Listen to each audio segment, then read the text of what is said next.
Michael ஜாக்சனுக்கே tough கொடுக்குற மாதிரி நான் இப்போ எதுக்கு ஆடிட்டு இருக்கேன் அப்படிங்கறத இந்த வீடியோல பாருங்க. என்ன கொடுமை சரவணன். காலேஜ் கான்ஃபரன்ஸுக்கான 2 நாள் பயணத்துல இன்னைக்கு டே 2. எப்பயும் போல இல்லாம இன்னைக்கு காலேஜுக்கு கொஞ்சம் சீக்கிரமாவே கிளம்பி போயிட்டேன். அங்க கொடுத்த பிரேக்ஃபாஸ்ட் சாப்பிட்டு முடிச்சு கான்ஃபரன்ஸ் நடக்க போற ஹாலுக்கு போயிட்டு எல்லாரும் செட்டில் ஆயிட்டோம். ஆக்சுவலி இன்னைக்கு நான் காலேஜ்லயே ஃபார் த ஃபர்ஸ்ட் டைமா ஸ்டேஜ்ல டான்ஸ் ஆட போறேன். நான் முன்னாடியே சொன்ன மாதிரி தான் எனக்கு டான்ஸ்லாம் சுத்தமா ஆட வராது. ஏதோ ஒரு ஆர்வ கோளாறுல என் ஃப்ரெண்ட் என்னைய குரூப் டான்ஸ்ல பேர் கொடுத்து கோத்து விட்டான். பட் இருந்தாலும் பரவாயில்லன்னு சொல்லிட்டு என்னோட கிளாஸ் ஃப்ரெண்ட் ஒரு சில பேர் மோட்டிவேட் பண்ணி ஒரு சில ஸ்டெப்ஸ் எல்லாம் கத்து கொடுத்து டான்ஸ் ஆட வச்சிட்டாங்க. அப்படியே கொஞ்ச நேரம் குரூப் டான்ஸுக்கான பிராக்டிஸ் எல்லாம் எடுத்து முடிச்சதுக்கு அப்புறம் இன்டர்வல் டைம்ல டீ அண்ட் சம்சா கொடுத்திருந்தாங்க.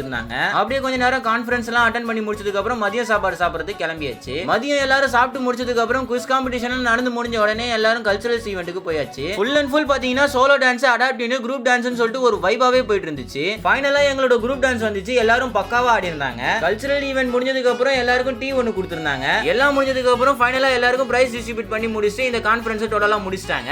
நாங்களும் வீட்டுக்கு கிளம்பி போயாச்சு. இதே போல மீண்டும் ஒரு சந்திக்கலாம். பை.